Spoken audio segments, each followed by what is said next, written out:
Olá pessoal, estamos aqui neste domingo assando uma carninha, né? O sol tá quente.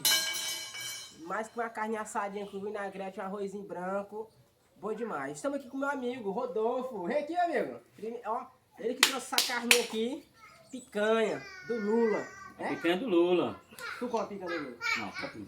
Aí ele trouxe essa picanha aqui pra nós comer. Assadinha daqui Assada, a pouco, com viu? vinagrete. Rapaz, vai chover, porque faz tempo que eu chamo ele aqui pra nós comer a carne, ele nunca vem. O dia eu comprei uma bicicleta pra ele zerada, ele não usa. Mas também a bicicleta já tudo no pé, pô. É porque é o rolamento que não tá engraxado. É, né? mas também tu mora longe, a bicicleta não aguenta. Pois é, mas eu vou arrumar ela. Vai dar certo, vai dar certo. Vou botar a carne aqui pra nós assar. E daqui a pouco já tá assado, viu, pessoal?